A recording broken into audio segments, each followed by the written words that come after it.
Pas de collation, pas de provision, et personne ne viendra avant le matin. Vous avez froid, vous avez faim, et vous fixez un tronc d'arbre en vous demandant si l'écorce compte comme nourriture. Mais et si je vous disais que certains des aliments de survie les plus puissants de la nature sauvage américaine sont déjà juste devant vous? Vous ne savez simplement pas encore comment les voir. Commençons par là où la plupart des gens ne commencent jamais, avec la plante qui brille intensément et pousse haut. L'épilobe.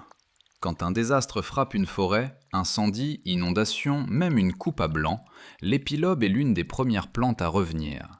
Elle explose en couleurs avec de grands épis violets et des graines soyeuses qui flottent comme du coton dans la brise. Mais cette survivante voyante n'est pas qu'une décoration. La plante entière est comestible. Fleurs, feuilles, tiges. Mieux encore, la moelle vert pâle cachée à l'intérieur de la tige a un goût de concombre et ne nécessite aucune cuisson. En situation de crise, c'est un cadeau. Et si vous fendez la tige et grattez la moelle, vous trouverez un centre frais et croquant rempli de nutriments. En Sibérie, on en fait du thé depuis des siècles. Mais aux États-Unis, la plupart des gens passent juste à côté. Plus maintenant. Parce qu'une fois que vous connaissez l'épilobe, vous pouvez reconnaître ses jeunes pousses. Des tiges au goût sucré, teintées de rouge, jaillissant du sol au printemps. Arrachez-en une, et il y a de bonnes chances qu'elle cache un prix encore plus grand sous la terre. Une longue racine horizontale, remplie de glucides, légèrement sucrée et prête à alimenter un corps fatigué. Maintenant, creusons plus profond. Littéralement, la racine de bardane. Vous l'avez probablement déjà vue. De grandes feuilles duveteuses, d'aspect presque préhistorique. Mais sous la surface, l'une des racines comestibles les plus puissantes au monde. 30 cm de long, 2 cm et demi de large, et presque égale à une pomme de terre en calories et en protéines. La texture, croquante comme une carotte. Le goût, doux, légèrement terreux. Grattez-la avec votre couteau et mangez-la crue, ou faites-la rôtir sur le feu si vous avez le temps. Au Japon, la bardane est un mets culinaire raffiné. Mais ici, c'est un secret sauvage, une mine d'or d'énergie à combustion lente quand vous en avez le plus besoin. Encore faim? Regardez en haut. Ce n'est pas juste un buisson de baies, c'est un buffet de survie. Les mûres, ou comme les cueilleurs les appellent, les ronces. Ces lianes enchevêtrées serpentent à travers les bois et les fourrés, leurs feuilles vertes restant persistantes même en hiver. Suivez-les attentivement et vous trouverez des grappes de fruits violets foncés, chacun composé de petites gouttelettes juteuses. Elles sont sucrées, hydratantes et l'un des fruits sauvages les plus sûrs à manger directement sur le buisson. Le meilleur, c'est qu'elles sont partout. Du nord-ouest Pacifique au sentier des Appalaches, les mûres sont l'un des encas de sentiers les plus fiables que vous trouverez.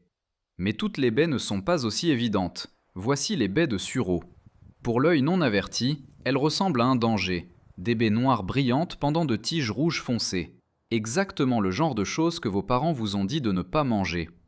Mais si vous connaissez les signes, des grappes de fruits mûrs, violet foncé, et ces feuilles composées emblématiques, vous avez trouvé une mine de nutriments. Les baies de sureau contiennent 3 fois plus de vitamine C que les tomates, et plus d'antioxydants que la plupart des super-aliments du supermarché.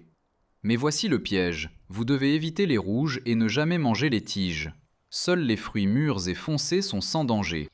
Si vous vous trompez, vous avez des ennuis. Si vous faites bien, vous avez un fruit médicinal, stimulant le système immunitaire, utilisé depuis des siècles. Ensuite vient une plante qui est presque trop jolie pour être vraie, l'onagre. De douces fleurs jaunes, des feuilles froissées ressemblant à de la laitue.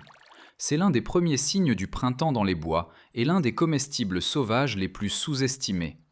La plante entière est bonne à manger, feuilles, fleurs, tiges, même le réseau racinaire caché sous le sol.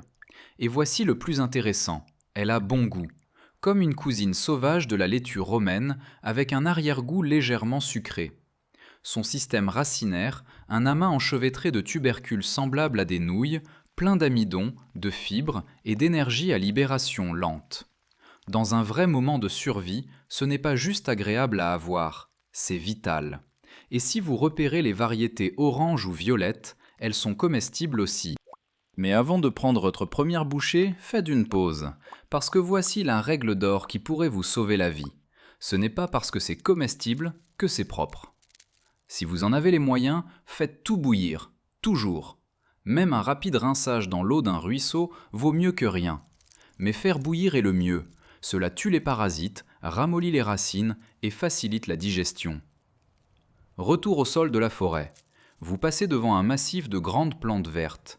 Elles ont l'air inoffensives jusqu'à ce que vous les frôliez, piqûre instantanée. Une brûlure électrique qui ressemble à une douzaine de petites aiguilles. Aïe! C'est l'ortie. La plupart des gens l'évitent. Les gens malins la récoltent, parce qu'une fois que vous tenez ces feuilles au-dessus d'une flamme ou que vous les faites bouillir pendant juste 1 minute, elles deviennent l'un des légumes verts les plus nutritifs de la nature. Riches en vitamine C, en fer, même en protéines.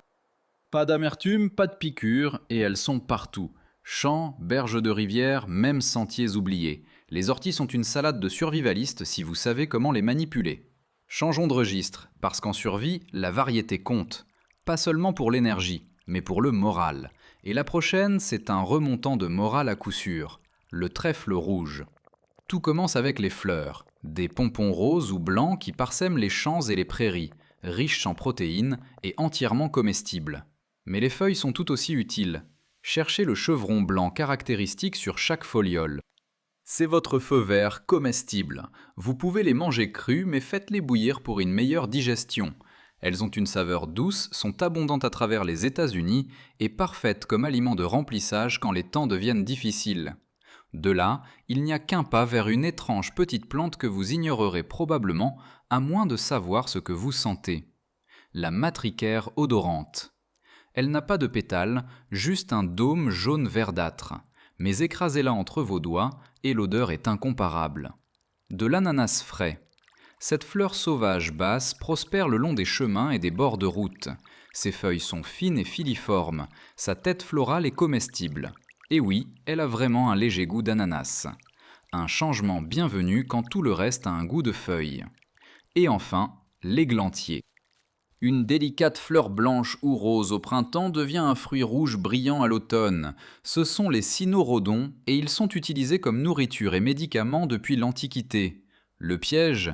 À l'intérieur, ils sont pleins de petits poils qui peuvent irriter votre gorge. Alors grattez-les d'abord.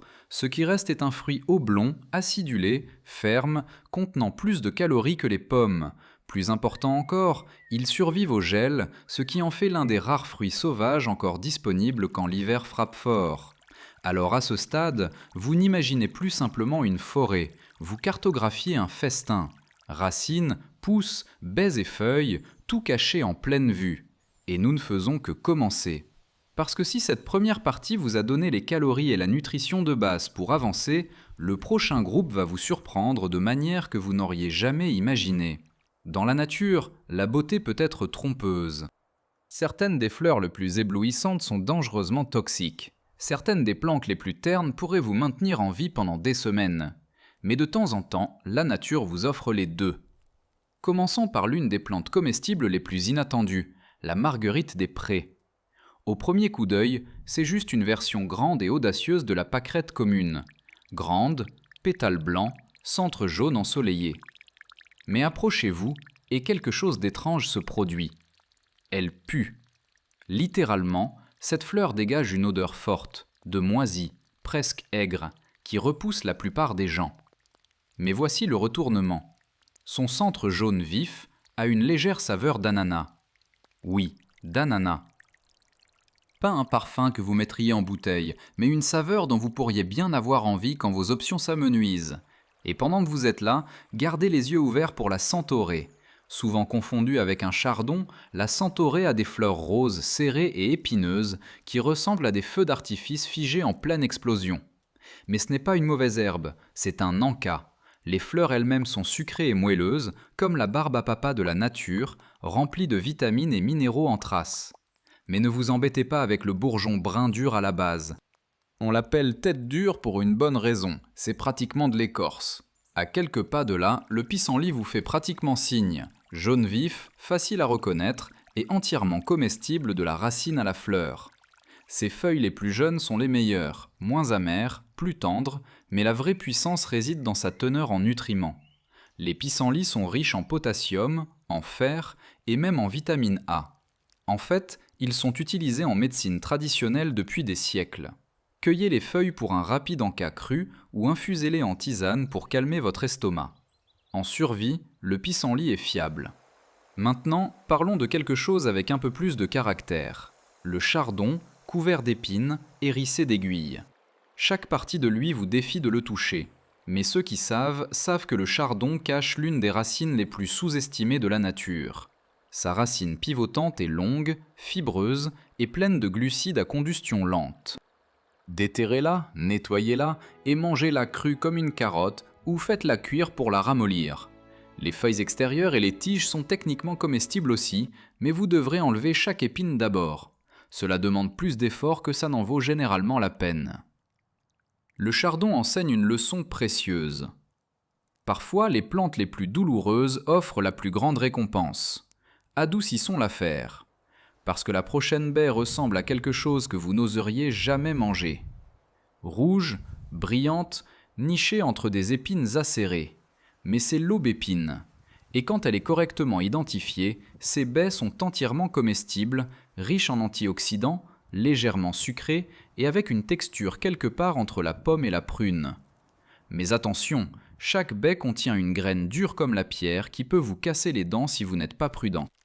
Retirez la graine et vous avez un fruit de survie de la taille d'une bouchée, utilisé depuis des siècles en médecine traditionnelle pour le cœur. Pas mal pour une plante surtout connue pour ses épines. Mais si l'aubépine est une surprise, alors le sorbier pourrait bien vous époustoufler. Aussi connu sous le nom de sorbier des oiseleurs, les sorbiers poussent dans les régions plus fraîches des États-Unis, surtout en altitude. Leurs baies rouge-orangé vifs pendent en grappes comme des décorations de Noël. Mais ce sont les feuilles qui le trahissent. Chacune est en forme d'échelle, divisée en 15 folioles finement dentées. Les baies elles-mêmes sont riches en vitamine C, acidulées, mais comestibles une fois mûres. Dans certaines cultures, on en fait des confitures ou des vins. En situation de survie, elles sont une source lumineuse et juteuse d'énergie rapide. Assurez-vous simplement de cueillir la bonne baie. Un petit motif en forme d'étoile brune à la base est votre marque de confirmation. Et en parlant de fleurs sauvages classiques, n'oublions pas l'humble pâquerette commune, plus petite que sa cousine la marguerite des prés, mais tout aussi précieuse.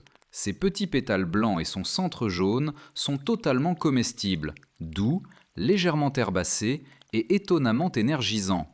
Quand la nourriture est rare et l'énergie basse, une poignée de pâquerettes peut offrir un regain de sucre et de nutriments en traces pour vous maintenir en route. Et contrairement à beaucoup d'autres fleurs, elles sont faciles à repérer dans les champs herbeux, les clairières et les prairies à travers le pays. Mais peut-être que vous avez envie de quelque chose de plus consistant, quelque chose de chaud même. Voici la pomme sauvage. Ces petits fruits acides vont de la taille d'une balle de golf à celle d'une balle de tennis et se déclinent en nuances de vert, jaune ou rouge vif. Crus, ils sont d'une amertume à vous faire grimacer, mais réduits en purée par ébullition, ils se transforment. Tout ce dont vous avez besoin, c'est d'un récipient, d'un feu et d'un peu de patience. Coupez-les en petits morceaux, ajoutez de l'eau et faites bouillir jusqu'à ce que le fruit se décompose en une purée épaisse et acidulée. La purée de pommes sauvages n'est pas seulement plus agréable au palais, elle est réconfortante. Et en survie, le réconfort peut être un carburant puissant. Maintenant, promenons-nous sous les arbres, parce que toute la bonne nourriture ne pousse pas à hauteur des yeux. Les glands. Oui, les mêmes dont les écureuils raffolent, mais pour les humains, les glands sont une mine cachée de calories et de graisse. Crus, ils contiennent des tanins amers, pas toxiques, mais désagréables et difficiles à digérer.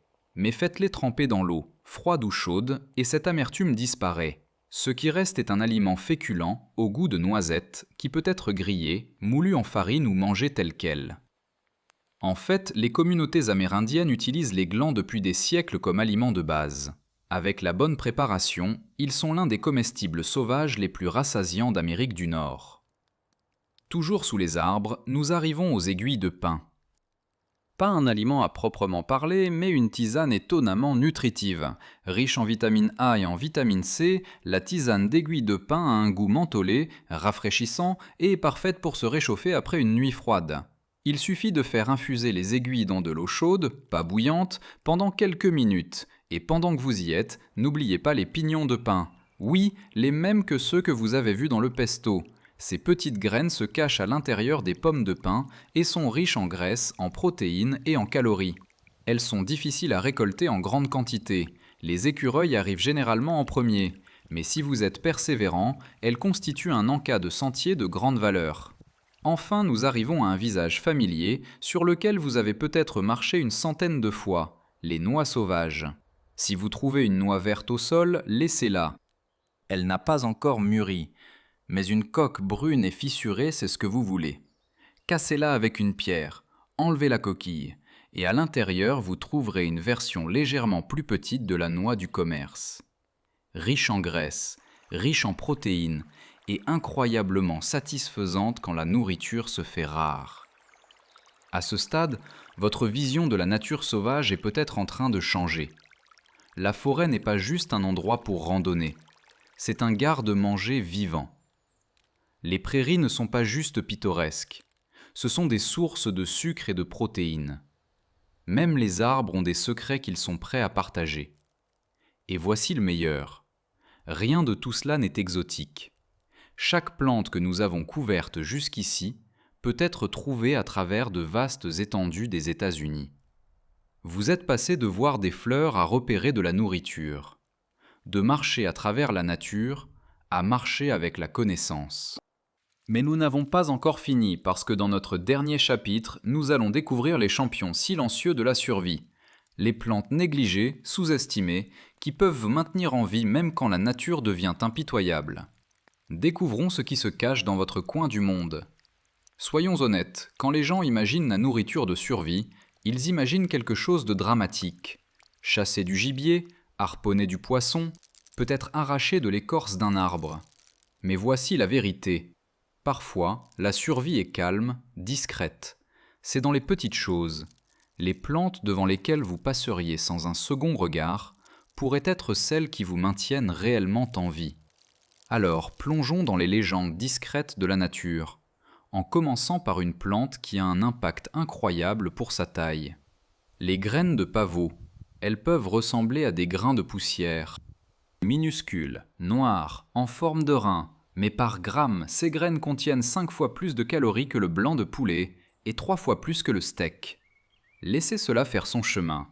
Cachées à l'intérieur de capsules sèches qui cliquettent quand on les secoue, les graines de pavot sont un aliment riche en graisse et en énergie, pratiquement sans égal dans la nature. Elles ne sont pas faciles à récolter en grande quantité, mais si vous trouvez quelques capsules de graines matures, ouvrez-les et récoltez ce que vous pouvez. En survie, ces petites graines sont de grands acteurs. Ensuite, regardez à vos pieds, littéralement, parce que poussant juste sous vos pas se trouve peut-être l'un des symboles les plus reconnaissables du monde végétal. Le trèfle, spécifiquement le trèfle rouge ou blanc, tous deux entièrement comestibles. Ces fleurs, petites et en forme de pompons, sont sucrées et riches en protéines. Mais le secret est dans les feuilles. Chaque feuille de trèfle est trifoliée, 3 folioles, et les comestibles montreront un chevron blanc distinct sur chaque foliole. C'est votre signal, un petit croissant blanc qui dit quote 0. Vous pouvez manger le trèfle cru, mais le faire bouillir facilite la digestion. Et en situation de survie, la capacité d'identifier un encas au ras du sol qui pousse dans les prairies, les bords de route et même les jardins, c'est inestimable. En parlant de jardin, les feuilles de grande bardane. Vous avez peut-être déjà rencontré sa racine dans le premier chapitre, mais en surface, cette plante est tout aussi impressionnante. De gigantesques feuilles duveteuses et froissées poussent en rosettes épaisses, souvent aussi larges que vos épaules. Elles ne sont pas aussi riches en nutriments que la racine, mais elles sont comestibles, et une fois bouillies, elles deviennent un légume vert, fibreux et rassasiant, qui aide à compléter votre menu de survie. Elles font aussi d'excellents emballages naturels. Farcissez les feuilles avec des racines, des baies ou même du poisson, puis faites-les cuire à la vapeur ou rôtir dans un feu de fosse. De la cuisine primitive bien faite. Maintenant, prenons un moment pour parler de quelque chose d'incroyablement précieux, la connaissance. Parce que quand il s'agit de 2 arbres sauvages communs, l'aubépine et le sorbier, savoir les distinguer pourrait vous sauver la vie. Commençons par les feuilles. Les feuilles de sorbier sont en forme de plume, composées de 15 folioles minuscules ou plus, aux bords finement dentelés. Elles ressemblent à des barreaux d'échelle ou à des frondes de fougères. Pendant ce temps, les feuilles d'aubépine sont plus irrégulières, souvent lobées, et avec une texture plus coriace. Ensuite, il y a les baies. Les baies de sorbier sont rouge-orangé et poussent en grappes serrées, chacune avec un petit motif en forme d'étoile brune à la base. Les baies d'aubépine sont d'un rouge plus vif, plus sphérique, et poussent isolément ou en groupes lâches. À l'intérieur se trouve un seul noyau dur comme la pierre. Les deux sont comestibles. Les deux sont riches en vitamine C, mais les deux ont aussi des sosies qui ne sont pas sans danger. C'est pourquoi une identification correcte compte plus que tout le reste. Ce qui nous amène à un point crucial. Dans chaque chapitre jusqu'ici, nous avons mentionné faire bouillir, laver, retirer les graines ou gratter les poils. Ce n'est pas facultatif.